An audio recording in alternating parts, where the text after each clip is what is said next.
To the war in Iran, tonight President Trump announced that he is close to reaching an agreement with Iran to end the conflict and reopen the Strait of Hormuz. But Iran dismissing his assertion.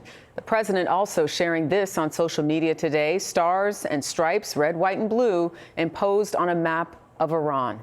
CBS's Imtiaz Tyab is in Tel Aviv with more. Jerika, good evening. Well, President Trump has posted on social media that the final aspects of a deal with Iran is being, quote, finalized after a marathon number of calls with Middle Eastern leaders tonight. In Tehran today, Iranian President Masoud Pezeshkian greeted Pakistan's army chief warmly. Asim Munir, a close ally of President Trump, has been leading weeks of intense mediations in an attempt to narrow the differences between the U.S. and Iran. But the gulf between the two sides remains.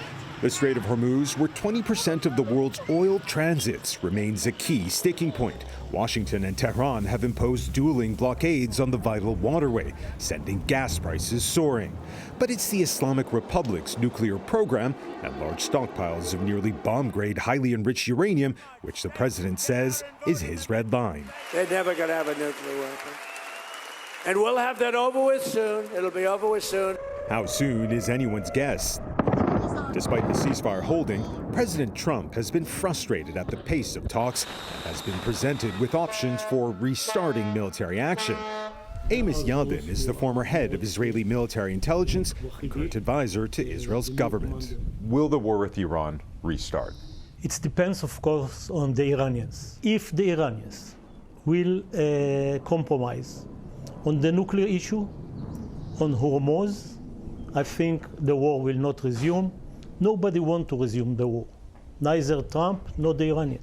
If the Iranians will continue to be tough as they were until now, the president will be in a huge dilemma.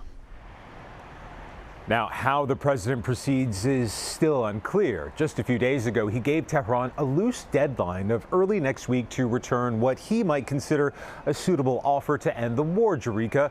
But so far, it's not clear how any of the major sticking points between the two bitter rivals will be resolved. Imtiaz Tyab in Tel Aviv tonight. Thank you.